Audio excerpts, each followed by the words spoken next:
Burn Line Podcast. The burn line on a well-crafted cigar is straight and sharp as a razor, much like our wit and wisdom. What is up, ladies and gentlemen, boys and girls, children of all ages, over the age of 21? You are listening to Burn Line Podcast, coming to you, as always, not live from the Hot Box, the Smoky Back Room where deals are struck and fortunes are made, adjacent to the Rocky Patel Cigar Lounge, nestled amongst the complex of rooms that comprise Davida Cigars, Westminster, Maryland, USA. And I guess for those times when I have laryngitis like today, you need to learn the intro. So, yeah. El Fumo, introduce the show. Well, you did most of it, but... No, you got to say it word for word in 3, 2, 1, go. Welcome, boys and girls, to the Burn Line Podcast. You didn't give the age disclaimer. We just got canceled. Nice. Over the age of 21. I wasn't there yet.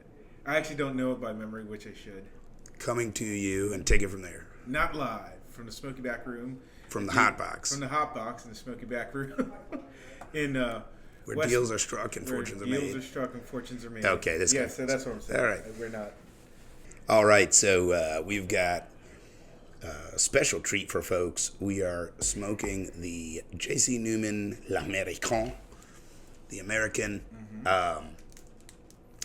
And we're also going to talk about cigar podcasts. So this is like a really meta show where we have a cigar podcast, but we're going to talk about other cigar podcasts. Fourth wall. Yeah, because we started this podcast partly because of some of the deficiencies we saw in the cigar podcasting world. Yeah. And we were kind of just bored. Our whole thing is we want to inform our listeners. This is a consumer podcast. This is for people who smoke cigars. Yeah. And that'll become more clear as we talk about it. So it is, however, a cigar podcast, which means we need a cut and light. And before we do that, let's talk about how the cigar looks. So why don't we start with the box? We got the wooden box right here. Angel. Yep, Vanna White. So we have the box right here. Kind of looks like your typical J.C. Newman box, honestly. A little bit brick houses. We had that, last week's episode. But as you can see, I was actually commenting to Midas over here that it's giving me like an 1860s presidential vibe. Yeah. You know, It's a very classic looking box. yeah, especially like this kind of artwork right here, Yep. graphics. So, and it is all wooden. Yep. So it looks Solid cardboard, box. but it's wooden. So just your typical boom. Good presentation for retailers with the Retailer, yeah. pop-up cardboard. I'm imagining the consumer is the exact same version. You're getting the retailer version.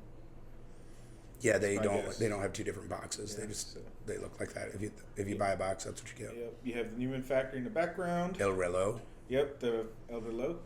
And again, a little bit more American-esque stuff on the bottom. Has the awards up here: Best Brand 2020, Best Cigar 2021, Best Brand. By the way, your camera's over here. I was to me. Yeah. Yeah. So, anyways, this is a box of 20. Each stick is $19.99, so $20 retailing, and a box price is $359.99 here at Davida, Westminster. Which saves you $40 Yeah. So to buy a box. Two sticks. And okay, and then if we look at the stick, we've got them up here on the screen for you guys, cello and non-cello. I will tell you that I've got a little bit of mixed feelings. So this is a very mottled wrapper. It's got sort of a mild claro color that's been dusted over with brick red. Mm-hmm. There is a little bit of oil to the touch on it. But so this is a rustic wrapper, but it's the kind of rustic that makes me go, instead of the kind of rustic that makes me go, hey. Yeah. Right? And part of that is like, mine's not round. Look at that big vein. Yep. Right through the center of the front that you're looking at. So yeah, before I opened mine, I was just like, this wrapper is very shiny. Or, I mean, the sleeve is very shiny. The cello is very shiny. So it kind of takes away from... It does. It's, there is a big difference in different cello wraps. Right. And some of them are excessively shiny where you can't see the cigar. A contrast to that, last week's cigar, the Bricktoberfest, right. had not a super shiny cello. Right. Obviously, the lighting in the studio is the same as last week. Not for long. We've got some major undershadowing going on, so we got some plans for that, but not an infinite budget. So this week we get the same old lighting. I think we should note the reason why this might be shiny. I mean, the company that makes this doesn't exactly make this all the time. Well, yeah, we're going to talk all about the cigar after we get it in our mouths. But the overall presentation, it's pretty cool. If I'm honest with you, the American shield with like the Puerto Rican flag on there and the stripes and then the eagle and then the tobacco plant, like, it's a little kitschy. Yeah. It's not bad. It's okay. But it looks like if somebody not from America was trying to make an American-themed thing, to be honest with you. Yeah. So I think I would have gone with a smaller band, and that shield shape is just not attractive. I wouldn't put that on a cigar. I would just use a round button or something like that. But that's just me. What do I know? I am an artist, unlike the people that actually designed and made these bands. So take it with a grain of salt. I kind of like the cheesiness of it. Yeah, I mean, it's okay. It reminds me of like the Walt Disney World Hall of Presidents back in the 80s, you know, before they had added Clinton and later. Gotcha. You know, so just kitschy. That's only in Florida, right? Yeah. Okay, I was going to say, I don't remember it in Anaheim. All right, it is time for the official cutting. And I am cutting with my True Estate close-ended double guillotine. Shit. This is just like the one that was in the Freestyle Live, except it is a tattooed black background. So like black on black. It's not with, the Freestyle Library. Yes, with glow-in-the-dark, light gray ink. And it is fucking sharp. This is the best looking of this style. Craftsman's bench, by the way. You forgot to mention. You forgot to mention it's your fucking cutter. Oh my god. The official cutting is brought to you by Fat Boy Cigars. The bold and delicious flavors of premium hand-selected tobacco leaves are highlighted in the original Jack's cigar by Fat Boy Cigars. And don't forget to try the Fat Boy Cigars Boots on the Ground series. For every cigar purchase in this series, Fat Boy Cigars will donate $1 to charities, benefiting our frontline heroes. Fat Boy Cigars. Welcome to the Fat Boys world. And as always, we remind you to clip those cigars with authority. No limp-wristed cutting allowed. And we are now tapping the head of the cigar out on the back of our hand. So, yeah, you may have noticed that Johnny Midas's voice sounds like a 1-900 number. Or possibly Gary Busey. I am recovering from something. I don't feel bad, but I lost my voice. I'm not sure what from. So all this talking and cigar smoking is 100% helping. Yeah, probably not what the doctor would recommend, but we're doing it. All right, and it is time for the official lighting, and I will be lighting up with my St. Dupont double flame gold-plated Johnny Midas lighter. By the way, this is a Vortex. Vertigo Vortex. Quad flame fucking rocket booster. Let's Send go. it to the moon. The official lighting is brought to you by 2C Premium Coffee. Keep your day fueled with delicious coffee from 2C Premium Coffee. Featuring select beans from Bali, Kenya, Ethiopia, and around the world, 2C Premium utilizes continual roasting, so you are always getting a truly fresh cup of premium coffee. 2C Premium Coffee, morning made us. By the way, that rocket that SpaceX just caught, it wasn't 32 Raptor engines, it was 32 Vertigos. Yeah. And as always, we remind you, toasted, not roasted. Treat that cigar with the love and respect it deserves, and it will return the flavor. So in honor of the American, I'm wearing my American outfit. So I've got my Ariat square toe lace-up cowboy boots, Duluth Trading Company jeans, and of course my Rip from Yellowstone shirt. Oh. I think he just wears a solid black one, but that's fucking boring. So I have black plaid instead. All right, we got a nice little toast going on that. cigar. All right, so we are smoking the J.C. Newman America. This is not a new cigar. Now, if you didn't get the L'Américain joke, that's from 007. The second to last one that Daniel Craig was in, I think. Quantum of Solace. Where L'Américain is the hotel. It's not a person, it's a hotel. Okay. Anyway, so I lied because it's not in French, it's in English, it's just the American. This did debut in May of 2019. By the way, we are smoking the Robusto, which is a 4.5 by 50. But it comes in a few vitolas, including one called the Presidente, which is in a glass tubo and is only available at El Reloj. So if you go there, you can buy that special edition. Not in DC? What kind of shit is that? Mm-hmm. It smells so good, though. It really does. So what's interesting about this cigar is it's really hit or miss. Okay. If you pay attention to people that smoke it. But it's a unique cigar, and for folks that haven't tried it yet, this isn't a new cigar, but we smoke our way around the humidor for folks. I haven't seen a ton of reviews, and I haven't seen a ton of fair reviews on it, so we wanted to give it a shot. Sweet. By the way, this is a 2021 harvest, so not 2019, so probably aged 2 years. Yes, and so these are $20 a stick. Now that is not cheap, and that's one of the things that it gets. People don't think it's a great deal. I think the reason it's expensive is because we have to export it, import it back in. No, the reason it's expensive is it's American, and it's all American. Yeah. So here's the deets on this cigar. Of course, J.C. Newman, we talked about him last week, oldest cigar company, arguably the oldest. Their El Reloj factory in Tampa, Ybor City in Tampa, is 112 years old. This is rolled there.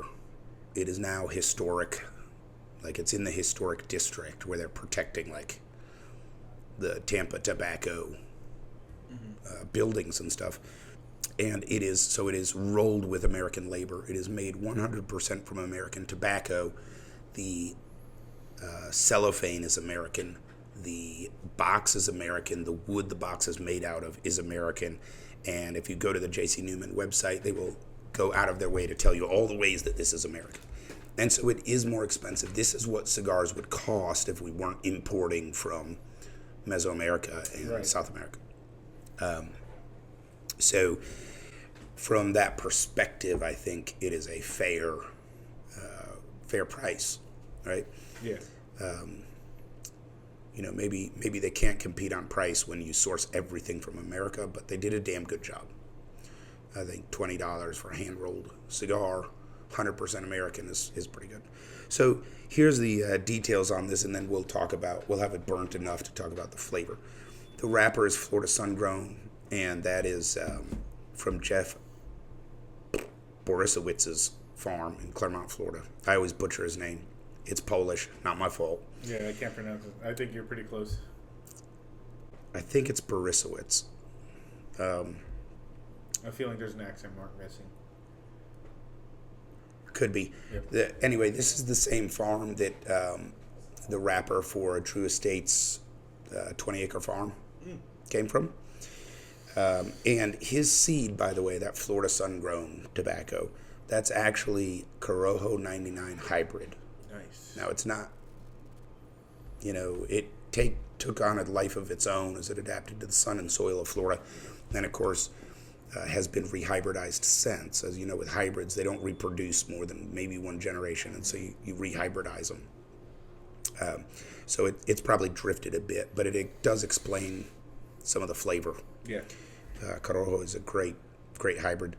The binder is Connecticut broadleaf. That's from the Foster Farms in South Windsor, Connecticut. So if you're familiar with Connecticut tobacco these days, there's two big families that grow most of it. It used to be huge. The tobacco production is much smaller in Connecticut these days, but Foster Farms is one of the big ones. The filler is Pennsylvania broadleaf, type 41 Pennsylvania broadleaf, and that's grown by Mennonites in Lancaster, Pennsylvania. And then there's Connecticut Havana in the filler, which is also grown at Foster Farms. So that's Havana seed that they grew in Connecticut. So just like they'll take Connecticut seed and grow it somewhere else, they took Havana seed and grew it in Connecticut. And we do repeat ourselves a lot on the podcast because it's for people who are learning. Right. And this is a lot of info. Yeah, so just a reminder, there's two main strains of Connecticut tobacco. There's Connecticut broadleaf and there's Connecticut shade. Connecticut shade does not mean that it was grown under shade. It typically is. But it is actually a different strain than Connecticut broadleaf. Very bitter.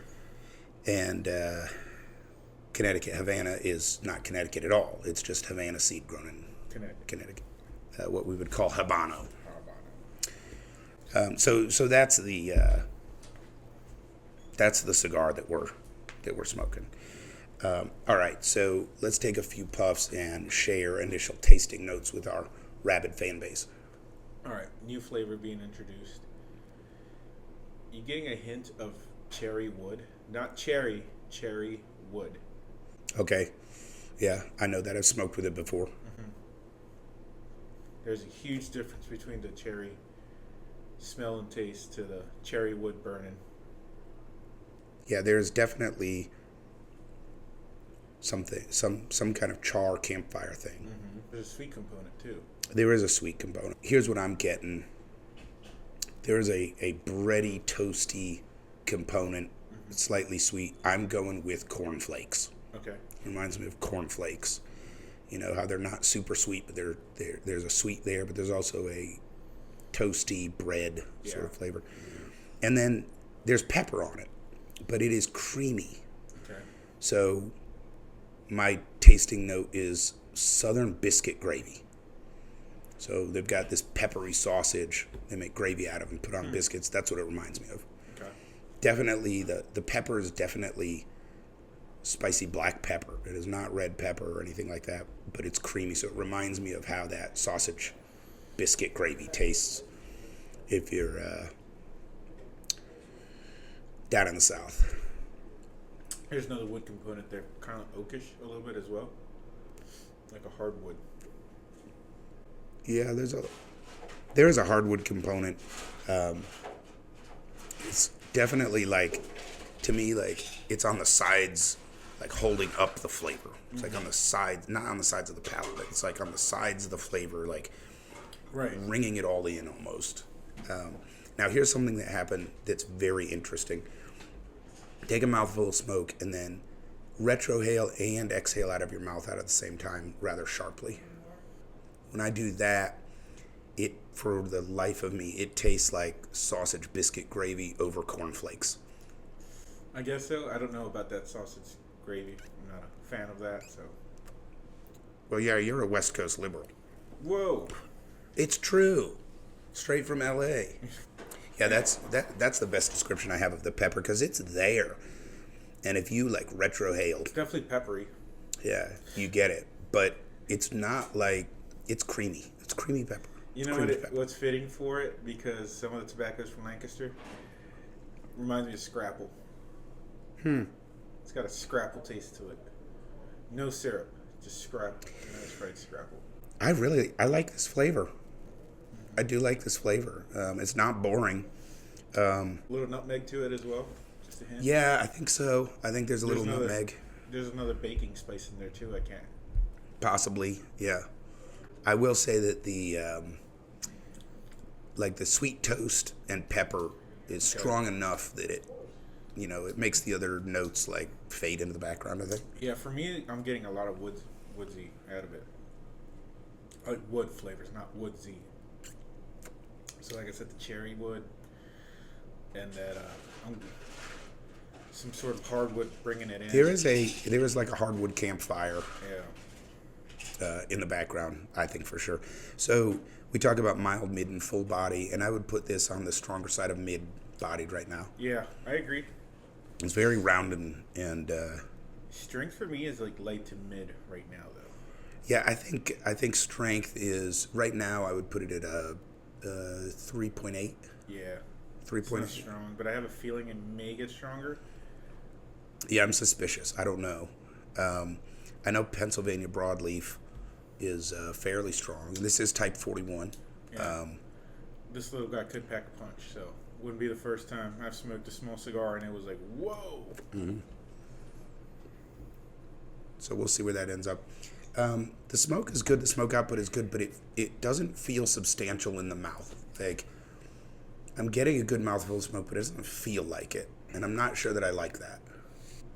I think the draw is a Johnny Midas draw. It's a bit on the. It's perfect. It's about a bit on the firm side, which is, I think, perfect. But it's not terrible. So take a swig of your coffee and take a drag. You'll notice something different.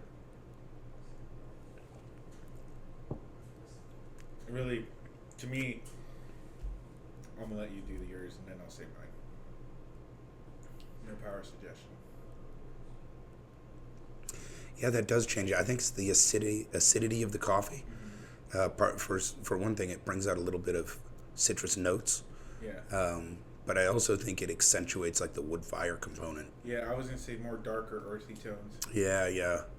I can see that citrus. Like when you have a drunken night with your friends out in the woods and you light a fire and then you wake up in the morning, that slurry from where you pour water on the fire, where you got ash and black earth and everything. It reminds me of that. So like with the coffee, before the coffee I couldn't get it in this location, but once I got the coffee in me, did you get more of the taste on the sides of your tongue? Like that's where I was starting to pick that up. I think the coffee activates the bitter receptors on the sides of the tongue.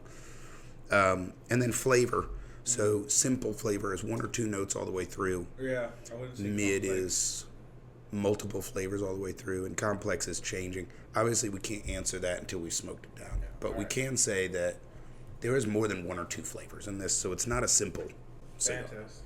Because we're already there. Perfect. Fruit pectin. Let's go. Yeah, I think they might have used glue, but it comes off very easily. I'm gonna do my. It's very hot, maybe. I'm gonna do my second band, which is totally cold. Have a tough time, huh? Yeah, it. I think it's glue. It's just done well.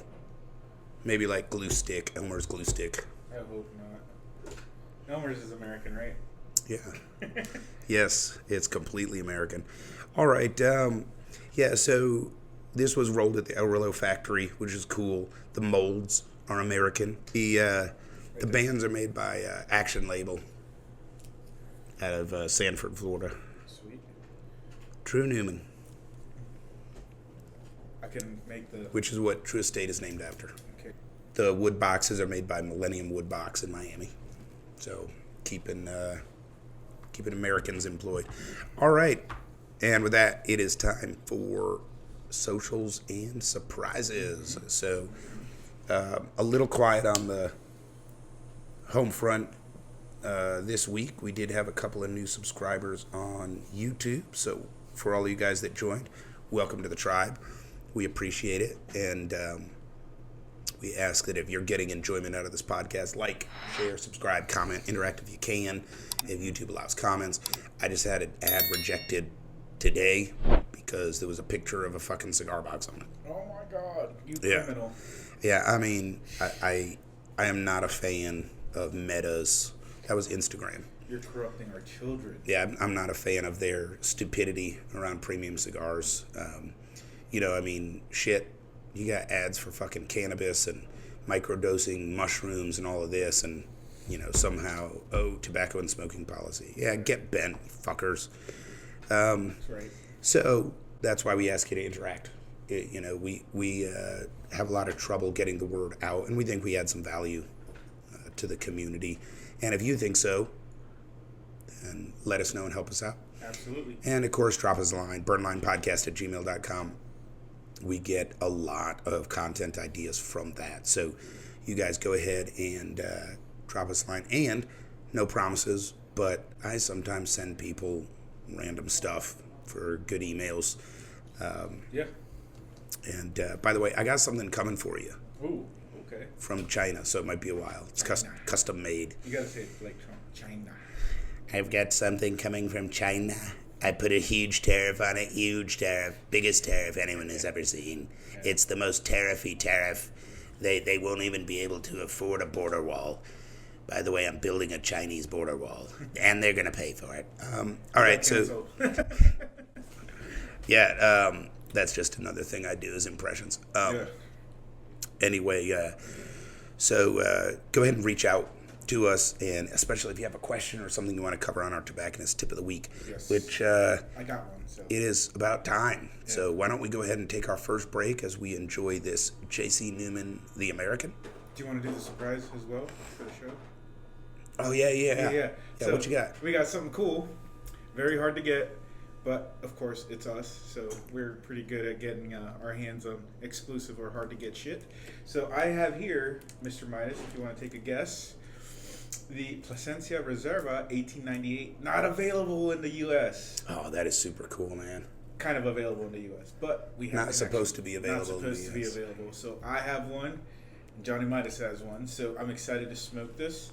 It has a Nicaraguan Corojo Jalapa wrapper, Nicaraguan aged 5-year binder, so it doesn't specify, and Honduran filler aged 5 years. Again, doesn't specify where exactly. But so you have 2 5-year aged tobaccos in here. It does not say where the Nicaraguan or how long, or I mean it's from Jalapa, but it doesn't say how long the wrapper was aged. So I'd imagine what standard, 2 years maybe. At least. I would imagine. Well, I mean, if it's Plasencia, their process is a minimum of 3 years for the wrapper leaves. So, yeah, this was a Europe release. Again, not available here. So I'm excited. I'm kind of torn between smoking it and not smoking it. Yeah, this is a collectible for sure. Yeah, so, I mean, it is awesome to be able to get our hands on one of these. All right, well, thanks for sharing that with our audience. We're going to go ahead and take our first break, and when we come back, we will share our tobacconist tip of the week. You are listening to the dulcet tones of Johnny Midas and El Fumo. Raspy. You know who I sound like? I sound like that guy from Cigar Snob, and we'll talk about that podcast later. Don't go away. And what is up, everybody? Johnny Midas here with my smoke of the week. And this week, I am smoking the Macanudo Emissary España. This Toro retails for $17.49 here at Davidoff Cigars in Westminster, Maryland, and features a 5-region blend of tobaccos, including tobacco from Spain. It features notes of earth and pepper and a little bit of sweet and sour in the middle of it, as well as something like dry hay or barnyard flavor. Balanced, nuanced, and bold. I think you guys will enjoy trying this cigar out if you haven't. The wrapper is 5-year aged U.S. broadleaf Claro. The binder is 6-year aged Nicaraguan tobacco from Condega. And the filler, also 5-year aged from the Dominican Republic, Piloto. 6-year aged Nicaraguan, 10-year aged Spanish filler, and Colombian. So there you have it. The Macanudo Emissary España Toro, retailing for $17.49, and that is my Johnny Midas smoke of the week. And now your tobacconist tip of the week with Angel Solorio. Tip of the week. So, it is that time of year again where it's starting to get cold. It was 39-ish degrees this morning. So, I had that situation where, you know, you smoke in the winter or when it's just cold out, you're smoking your cigar, but sometimes you leave it down, you know, to go do something. Then you come back and it's like, holy shit, somebody fucked with my cigar. No, nobody fucked with your cigar. Old Man Winter did. He popped it, you know, because your cigar goes from expanding, hey, I'm warm, and then to boom, rapidly tries to contract real so fast. you're going to be popping a wrapper every once in a while. So just be mindful of that. Not much you can do about it besides, hey, if you're in a lounge, you're not going to have that issue. But for some of us, you have to smoke outside. So you're just going to face that. So not much of a tip, more of a warning. So. Yeah. Be careful smoking in the cold. And, we're in the mid-Atlantic, and, it gets cold. It hasn't snowed in years. I mean, just dustings that don't stick. Yeah, last year we got a good bit of dustings, and that. And it never stuck, but it does get cold. Yes, we had 1 week where it was like below 20 for like a whole week. Yeah, and then with no snow. It was 38 the following week. It's like, holy shit, it's summer out here. Yeah. And of course, some of our listeners are in the frozen north. Yeah.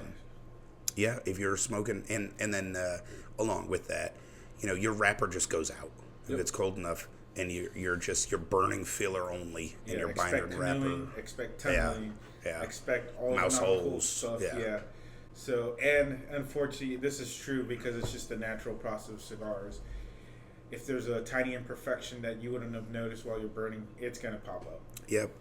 One thing that you can do is take that ice fishing hut and put a warmer in there, a little propane heater. Don't burn it down. No, don't do that. It gets warm fast. And enjoy your cigar in there in 40-degree weather instead of 10-degree weather. Tips from a recovering Minnesotan. Minnesota. All right, here's some cool news for everybody that's stuck around this long in the podcast. Yay. So, as most people know, or maybe you don't, if you're not a sort of industry insider like we make a point of being, Arturo Fuente. The Fuentes have been gobbling up farms in Nicaragua for 15 years now. They are very close to opening their new factory, and they will have a Fuente factory in Nicaragua. The first cigar they're going to produce, I believe, is the Fuente Nicaragua. Nice. And as you know, I think we covered this when we talked about Casa Fuente. I can't remember. I remember mentioning it somewhere. Well, just like, when we did the legends, just like Padron, just like Plasencia, they were in Nicaragua, and they got their shit burned and kicked out like Plasencia. And they moved to Dominican Republic, and they never came back. And I think it was Padron that cut a deal with them, or was he the one that? Yeah, it was him. Yeah, I think it was. Yeah. I think Plasencia. They did stay. They went across the border briefly, came back. Yeah, they just changed the name of the farm and something like extra that. legal paperwork stuff. Yeah, and I think Padron. I think maybe it was the other way around. I can't remember.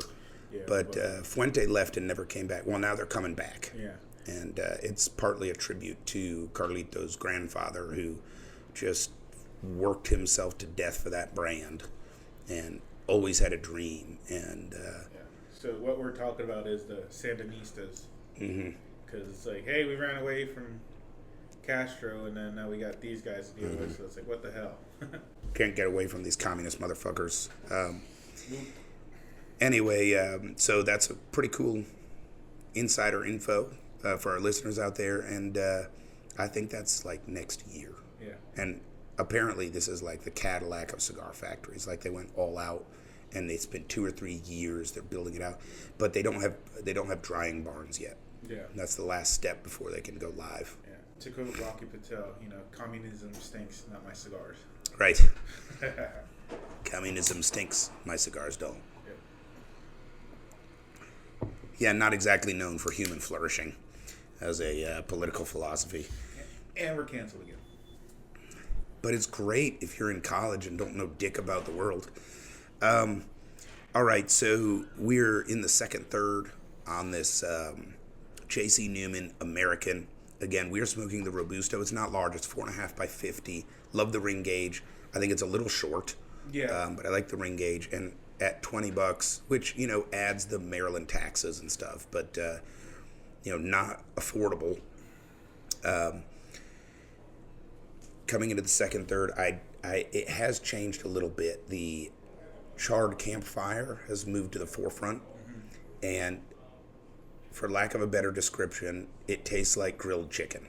So if you had a hardwood fire out in the woods and you slapped some chicken on there with just a little bit of Thousand Island dressing as a glaze and cooked that over an open wood fire, I'm just getting that flavor on here. So very interesting. I see what you're saying. Some cigars are meaty like steak or mushroom. This is meaty, but it's like chicken. Chicken.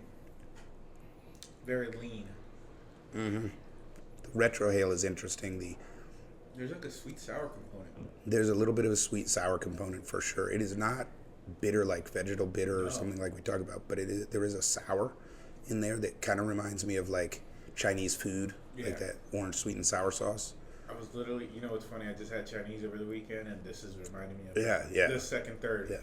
So it's like orange chicken that you might get from an American Chinese restaurant. You know, right. Fake Chinese food. Yeah, because they need none of that over in China. Yeah. I mean, it's a huge country, so the different kinds of foods are pretty dramatic. But my grandmother's, or my aunt, I'm sorry, has been over there many times as an attorney. And, she's got stories about the food, but it's definitely not what they serve in America. America. Yeah. Well, they've got American Chinese restaurants over there as a different food. That's hilarious. So I would put this as a complex cigar. Now by the time we're in the second, third, because it has changed enough. Now, what do you think about strength? I think it's up from a 3 point. I put 3.8, and I'm going more like 4.5. Yeah, that's exactly what I had. Yeah, not much stronger. Maybe the final third might pick up. I'm thinking we jumped almost a full point. Yeah. It might jump up again. So far, I'm digging it. I got to be honest with you, man. Like, this is a very enjoyable cigar. Yeah, I think probably most people smoke it and wish it was like $13. Yeah, $13. And I wish this was bigger. I do. I love the ring gauge. I do wish that it was an inch longer. Yeah, but I'm wondering if we would lose some components if it was longer. From what I'm tasting, I think we might lose some flavor if it was a bigger ring gauge for sure. So that's the thing. Another thing to point out. So the bigger the cigar, the more different flavors you're going to get, or less flavors, because they're only smoking small samples of it when they're making it. Yeah, I mean, it's not true. When they make each vitola, they're testing it and stuff, but you can't have the same flavor in each vitola. And they are different cigars. Yeah, but this is perfect right here. It is. Like, the flavor balance is great. It is great. All right, so let's talk about cigar podcasts. So, one of the things that we're going to talk about Burnline last. Why do we exist in this space? But one of the reasons is to inform you guys. So if you are a cigar smoker, if this is your hobby, we want Burnline to be your show and provide you with insights to make your cigar smoking better, right? Yep. Which is why we're not scared to share about some other podcasts. Right. So here's a few podcasts. And Angel, why don't I rest my voice and you can read about the Cigar Authority. Yeah. So Cigar Authority, everybody knows who they are. Literally #1 podcast when it comes to cigars. Everybody knows who they are, what they do, what they're all about. So they've been the longest running cigar podcast for, I don't know the years, but pretty much for a while here in the U.S. since podcasts were a thing. I think they're in their 14th or 15th year. They literally started with a blanket in the background and then, so this podcast is hosted by Dave Garofalo of Two Guys Smoke Shop, and they have a lot of information regarding the business of cigars. So, like, these guys are retailers. They run a cigar shop. They run very multi-site, very large retailers. So it's like these guys are like, hey, we deal with logistics. We deal with the sales. We deal with the acquisitions of cigars. So it's like these guys have that information. A lot of industry insiders. Oh, yeah. A lot of interviews. Who do they have? Bill Burr. Arturo Fuente. Like, all of the guys. Carlito Fuente. Yeah, sorry. Yeah. Hologram. Yeah. So they're in Salem, New Hampshire, which is a pretty cool town from what I've heard. The state's pretty cool for cigars. I've never been there, so. Yeah. So They have that. What is that fest that they have? Like that con. Oh, they have the New England Cigar Expo. Yeah, the New England it's Cigar huge. Expo, and they're the feature. So as far as information regarding the industry, this is the guys you want to listen to. But this is where the cons come in, and for the consumer. So especially the newbies, the guys that are starting out, not a whole lot of info for new people. They're smoking, plus they're smoking multiple cigars on the show, so it's not like, oh, we're cigar specific per episode. So that's the downside. Not that it's a bad thing, but it's like you're there for info as a buff. Yeah, they don't actually really talk about the cigar they smoke much at all. Right. Yeah. But again, like I said, but once you get past that hump of, okay, I'm a newbie, now I want to learn more, this is the guys you want to listen to, because you'll get all the info, a lot of info to digest, which is pretty cool. Yeah, I would say for Cigar Authority, everybody should listen to them if you have the cigar hobby, because you'll learn a lot of cool, interesting stuff. However, they are retailers. They don't want to piss anybody off, and I have never heard them say anything bad about a cigar. Which is understandable. It's like, hey, you're in totally. You're in that space. It's like, okay, leave that kind of stuff to us, where we can kind of talk shit. We're not really talking shit, just give our honest opinion. Well, yeah, because our goal is you're going to go spend your hard-earned cash on a hobby that you want to enjoy, and so we're going to give it to you straight, so that you don't waste your money, and whatever. Understanding everybody's palate's different, but if we have burn issues, we had no trouble posting that episode, and I don't think we had video yet, but Nick just canoed the fuck out of his Opus X, and it was unrecoverable. It was a bad cigar. It was rolled incorrectly. And if we're smoking a $300 stick, we're going to tell you the honest truth. Yeah. This was the negative. It was $300, man. Like, we're going to tell you. And we did. We did. Right. We smoked the Legends, and they were great cigars, but they were not worth more than $25. Yeah, and then we have that unaired episode. I don't know if I should mention the name or not. That $80 stick that was absolutely... The Byron. Okay, there you go. Yeah. The Byron. It was terrible. It was a terrible stick. It was not worth... It was a $15 stick. Yeah, not even. I know most house sticks that are just knock it out of the park compared to that. Dude, every fucking Lord Baltimore in that humidor is a better stick. Oh, full absolutely. stop. Yep. That just is what it is. All right, so number 2 is the Ash Holes. So the Ash Holes is sort of a spin-off of Cigar Authority. Mm-hmm. And it features most of the same personalities. They do smoke and rank a cigar each week. So that is a little better. I still think they're super light on cigar details. Like, they'll smoke it and they'll give it in, their ranking. Mm-hmm. But they don't really go into depth of the way we do on flavor and strength and body and all of that stuff.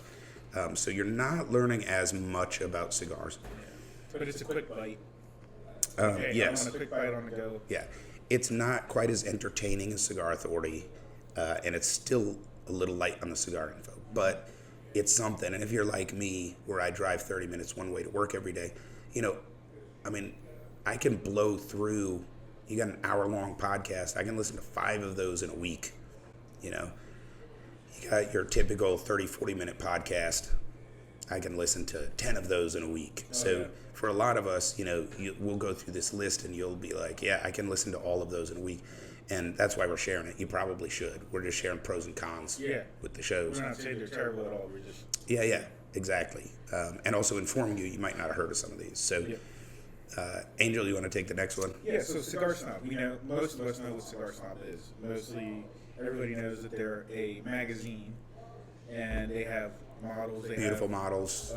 Accoutrement. They have bespoke stuff, like, for the Cigar Smoker here, have this expensive watch, have this expensive drink, have this expensive accessory, yada, yada, yada, etc. So they're pretty cool in that aspect. Like, if you want to up your game and know what's cool, what's the next thing to get that's expensive, and want to play the part, Cigar Snob is the place to go. That's where the con comes in. It does come off a little snobby, hence the Cigar Snob, but that's the point. So, again, newbie listeners might be a little off-putting only because of the info and might not be pertinent to them at the moment. So, yes, it does come off a little snobbish, a little dry as well. And I do sound like El Campo on this episode, thanks to my laryngitis. And then they do blind tasting test, which is like, it's not bad for you as an individual. Yeah. It's more like a self exercise. I don't think it's more for a newbie. Yeah, their cigars and alcohol, they do blind taste testing, and they do have their own cigar snob rankings, just like a cigar aficionado for the year. This contrasts strongly with Burnline. We do not blind taste anything. And here's why. A blind taste test is a fantastic palate exercise, but it does not capture the actual experience of consumption. No. So you can have a mediocre $20 bottle of whiskey or a mediocre $80 bottle of whiskey, and most of the time you're going to feel better drinking the mediocre $80 bottle. Yeah. It's just true that branding, heritage, and all of that plays a role. All of our really all of our senses play a role in how we experience what we're consuming. Yeah. And so if you get a $15 no-name stick and a $15 Fuente, your palate might like both of them equally. The Fuente is a different experience. It has all this rich heritage, all these stories. It's a name brand, right? And so that's one of the reasons on Burnline we do rank cigars on the basis of experience, because it's real. This is what we're actually doing. And we want our listeners to use the information we have to sort of inform their own choice. And so it's sort of like the way we do our podcast is like we're two guys smoking cigars, having an experience and sharing it with you to help inform your own decisions and that sort of thing. Yeah. This is not like Gordon Ramsay blind taste testing burgers, Right. And he doesn't blind taste test because food presentation is important too. You could have the most delicious thing and it looks like a pile of shit, right? Same thing, right? Yeah.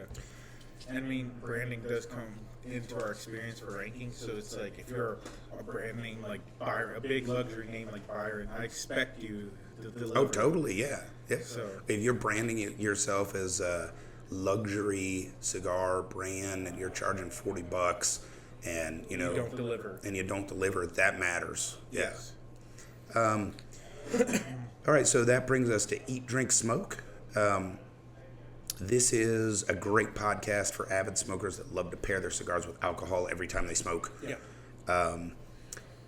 So that's the real pro, is if you're an alcoholic, you need to listen to this one. Yeah. But it's also the con. I don't think they pay enough attention to individual sticks. Right. And it sort of leaves the non-alcoholic crowd out. Right. And it's mostly top shelf, like really top shelf stuff, which is, it's cool. Yeah. But it's like not everybody can afford top shelf, so there's another con to it. Cigar Snob does a lot of that too. Like they're mostly consuming high-end stuff. Yeah. Cigar Snob, they earned that. But but that's their crowd. That's their yeah. But we've smoked $6, $8. We had the 5 sticks under $5 episode. Gauntlet. Yeah, the Gauntlet. Terrible idea. And all right, so that brings us to the burn down. Why don't you take that one? All right, the burn down. So the production value's there. It is very interesting. Very slick. Very slick. So it keeps you very, entertained, very focused on the show. But the cons, not really a cigar podcast. Probably not people looking to learn more, get into the hobby. So the burn down, they smoke a cigar, but most of their shows are not about cigars.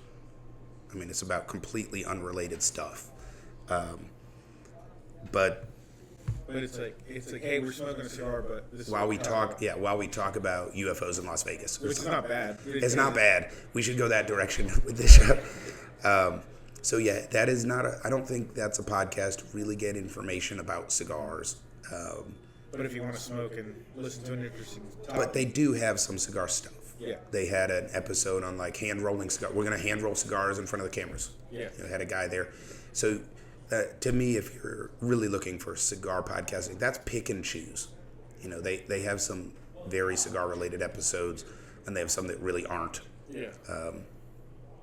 But yeah, that is a professionally produced podcast, and it's fucking slick. Yeah. For sure. All right, a couple more that are worth paying attention to. Cigars Daily by Tim Swanson. So I think that the pro about this is that sort of the topics are in the title. Yeah. For example, don't know jack about cigars? Here's the remedy. Yeah. Okay, that's kind of interesting. Saka-toberfest, smashing pallets with Steve Saka. Okay, so you already know Steve Saka's on the show, and they're going to be talking about cigars. The cons really with this show, first of all, they're all live. And so, you get the production value that goes along with a live show where, bloopers and audio, kind of like our live with Ray Lewis. That was not our best production value, but you get what you can get in situations like that. And the cool thing about Cigars Daily, it gives you a balance of the retailer and consumer sides at I the think same so, time. yeah. So that's what's pretty cool. He's on there. Literally, Cigars Daily, you get info every day about cigars. He puts out a short video every day on YouTube. Yep. Another podcast worth mentioning is the Long Ash podcast by JR Cigars. They have guests, and I think the biggest pro for Long Ash is they have episodes that feature specific cigars, right? Similar to Burnline. So episode 228, H. Upman 180th. But then they also have episodes that, are sort of adjacent, right? So they actually had a pretty cool episode, Monsters and Gabagools, where they talk about what new monster should be added to the Tatuaje line. Yeah. That's pretty cool. I see they beat us to the Las Calaveras 2024 by like 2 months. We should smoke that on the show because I collect them. Yeah. But anyway, Long Ash, that's another one. So we've got Cigar Authority, The Ash Holes, Cigar Snob, Eat, Drink, Smoke, The Burn Down, and then Cigars Daily and Long Ash podcast. So all of those are worth checking out. See which ones you like, which ones add value, which ones maybe don't, pick and choose. All right. But that brings us to Burnline Podcast. So why we exist. The purpose of Burnline Podcast is to complement the lifestyle and hobby of cigar smokers by providing detailed reviews of cigars, hopefully introducing, new cigars that you haven't tried, cool stuff, and cigar adjacent products, right? So that you, the consumer, can make more informed choices and enjoy your hobby more. Yeah, I think what sets us apart too is we talk about price a lot and value. I think that's different from the other guys. I'm not saying we're better. I'm just saying that's that little tidbit, because we're more on the consumer heavy side of the cigar. Right. So Cigar Authority will mention the price because they have a store, Right. and they'll be like, if you're not close enough to a brick and mortar retailer, head over to twoguyscigars.com and check it out.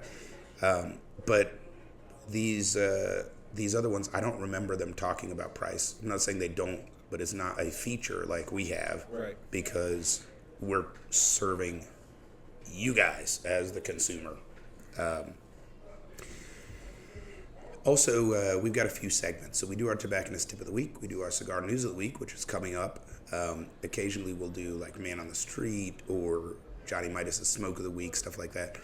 Sipping smokes. Yes, if any of our listeners have ideas for a segment they'd like to see, burnlinepodcast@gmail.com. Right. Shoot us a line, let us know, and we'll certainly consider it.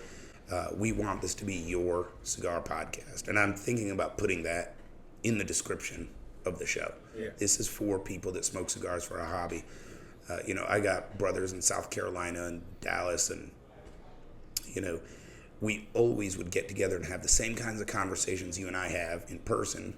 And I thought if I could bottle that up, because I just ate it up, especially when I was kind of new to the hobby. Yeah. And that's kind of our goal here.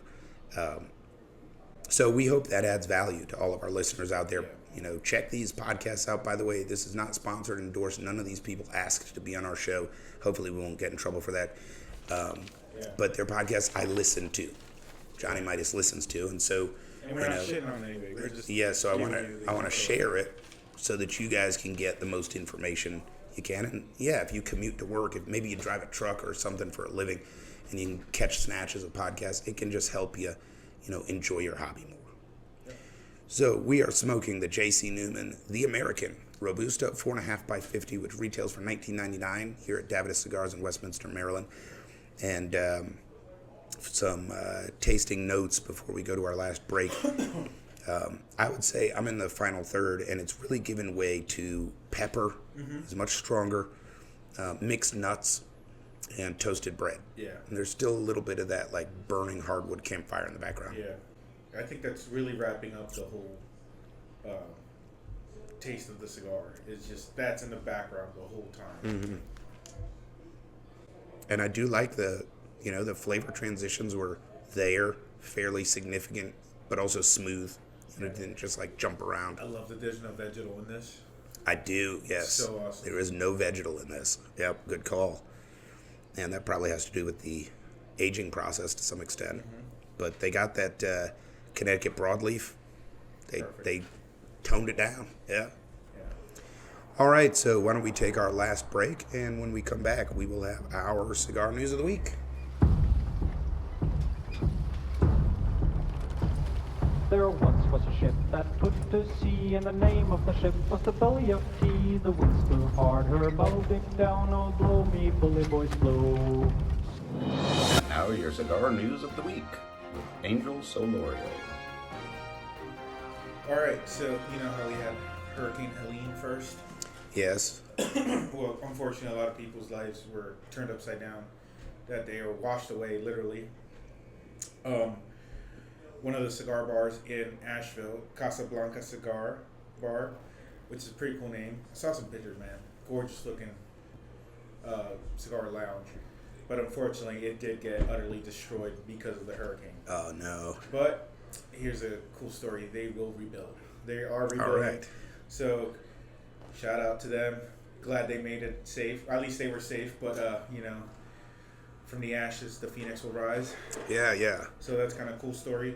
So hopefully, that goes smooth for them, and I'm glad they didn't completely say, you know what, this is it. But because most small business, 30% of small businesses don't come back after a natural disaster of that magnitude. Yep.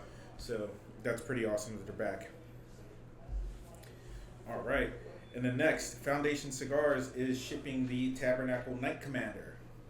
Okay. So I thought they already had a Night Commander in there. yeah, I think this is the PCA one. Okay. So it's a 6 3/4 by 52 Perfecto. I'm not sure if it's a Perfecto because it has a torpedo in. Well, I mean, yeah. But Perfecto's like a double torpedo, a torpedo on each end almost. So, Nicholas Miello. So it is a Connecticut broadleaf wrapper, a Mexican San Andres binder, and filler from Esteli and Jalapa, so Nicaraguan. All right, so we already have the Night Commander, so this is a Night Commander PCA edition or something? I believe so, but they're just not sure. They're just saying it's new and it's shipping, so I think it's the one that I said earlier, but it's finally hitting the stores. $40 a piece, MSRP. But Foundations has some dope ass shit, so. Yeah. Some expensive dope ass shit too. Yes. All right, so there is rumors of a cigar coming from Monte Cristo M. So is this coming from? Altadis has announced it, but there's some other stuff. But is this Monte Cristo SA? Yeah, Or? Altadis USA. Okay, so this is the American Monte Cristo. Yeah. Okay. So apparently their claim is that they're going to be using a 20-year-old wrapper. So that's very interesting. The wrapper is an Ecuadorian Connecticut. And then a Nicaraguan binder and filler. And that's all they got. It's very close under wraps. So, but you can get a 4 3/4 by 54 for $30 a piece. A Toro for 6 by 52 for $32. So they have various sizes. but they have not said when it's releasing. So it's very hush-hush at the moment. So we'll see. I know you're kind of on the fence about Monte Cristo. Yeah, they have a couple that I like, but the prices aren't great for what you get. Yeah. I think they're trading off the brand name, kind of like Cohiba. American Cohibas are not worth the price. I haven't smoked one yet where I thought the value was there. Yeah. Some cool news for the DR. I know there is a shortage everywhere for skilled cigar workers, like, people who go get the leaf, harvest the leaf, and then rollers. But Pro Cigar is actually partnering with the Dominican government to set up a cigar school. So that'll be cool as shit. Yeah. I think that'll be kind of like its first of its kind. That's not like most tabacaleiras, they have their own school, but like this will be an actual cigar school. So kind of like a school. Hey, you want to learn this subject, roller, Right. harvester, yada yada. So that'll be cool. The Olive Serie V Milanio Edition 2024 is going to be arriving in stores. The Milanio is nothing new, but this is the 2024 edition. So I know you kind of about Olive. I like the Serie V though. I think it's like their flagship. Yeah, I like the Serie V. I like the Milanio. The Cameroon Serie G. Cameroon. Mm-hmm. Yes, the Serie G is really good. Very affordable. The Sobremesa Solita Red is going to be releasing in 2025. So by Dunbarton Tobacco. I know you talk about the Sobremesa a lot. But so keep an eye out for that. So it's going to be a 6 1/4 by 46 Parejo. And it's going to be using a Ecuadorian Habano wrapper over a Mexican Negro binder and fillers from Condega, Estelí, Pueblo Nueva, so Nicaraguan, fillers, and a broadleaf from PA as well. So interesting. That should be some bold flavors. So that's all I have for the moment today.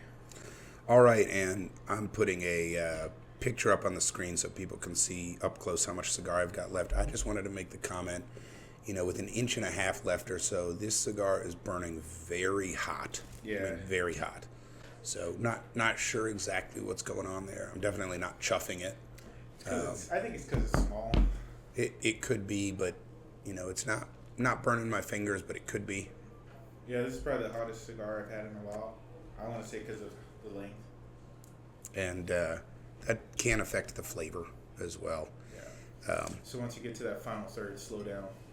All right, and we are smoking The American by J.C. Newman, this all-American cigar. We are smoking the Robusto, which is a 4.5 by 50, and retails for $19.99 here at Davidas Cigars in Westminster, Maryland. It features a Florida Sungrown wrapper from Claremont, Florida, a Connecticut broadleaf binder from John Foster in South Windsor, Connecticut, and fillers of Pennsylvania broadleaf Type 41, grown by Mennonites in Lancaster, not Amish. Amish Light. Yes, Amish Light.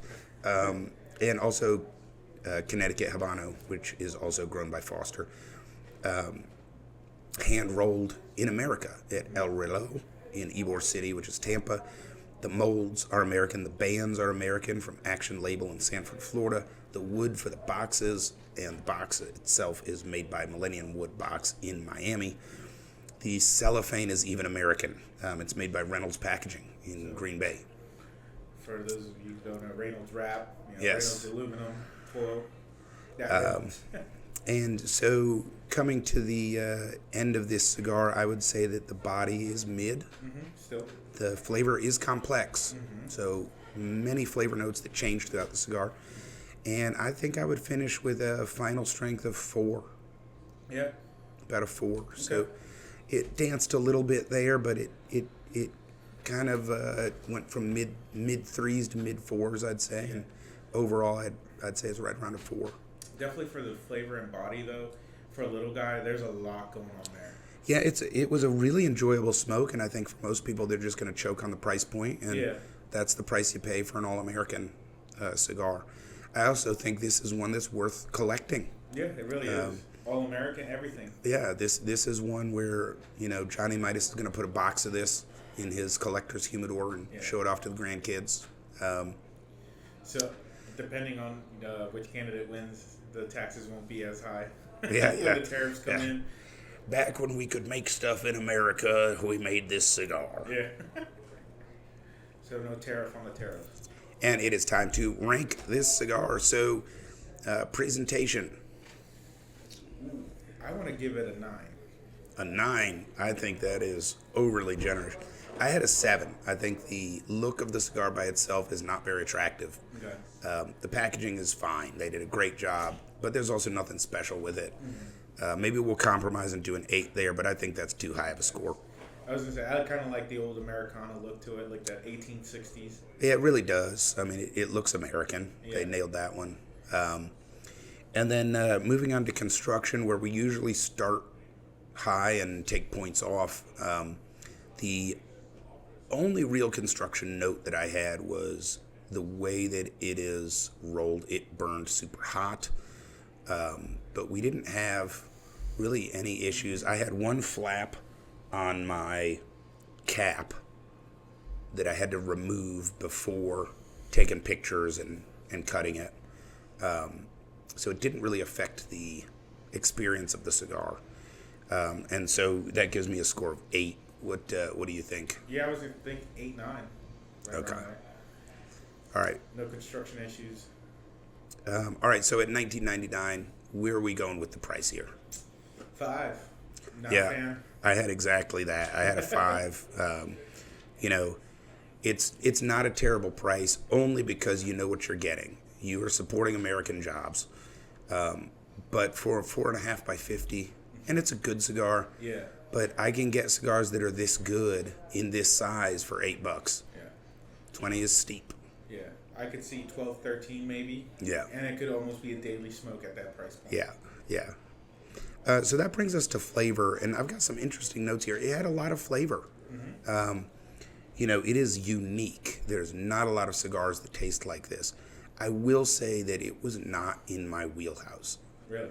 Yeah, my palate, this is not the kind of cigar that I like. I do like Maduros, some of the stronger but sweet Padrones, Palacencias. And then my favorite, of course, is the mild, aromatic, but punchy Cubanesque flavors of, for example, the Fuente Florfina 858. Yeah. I did like the robust flavors to it, though. That's kind of my wheelhouse. Yeah. So for flavor, I've got like a 6. What did you think? I was thinking 8 for me. Okay, so we'll split it at a 7. Okay. Fair. I do think that this is sort of like a sliced radishes on buttered bread. So they eat that in France, and it's absolutely fucking delicious on French bread. That sounds weird. But it's an acquired taste. I was going to say that. Yeah, I do think this is an acquired taste cigar. And so that brings us to experience. I will tell you, I think I had a really good experience with this cigar. It's not fussy. It kind of comes across as American. The branding and everything, and just the story of this is 100% American added to it. Major drawbacks, the price. I don't want to do anything with this that might risk me fucking the cigar up. I'm not going to do that smoking cold weather thing you talked about. Yeah, don't do that. And with the ring gauge, it's going to go out fairly easily. I'm not going to grill out, walk the dog, anything, mow the lawn. Even though I could, the price point's just prohibitive. Yeah. I think this makes a cool gift to like your cigar friend because it's different. But I don't think that, it's a gift like, hey, congratulations on your promotion at work. Right? And so for all of those reasons, I kind of have a 7 for experience. Like, it's a good experience, but it's very limited. Yeah, very, very limited. So I agree, 7. Okay. Not much use case.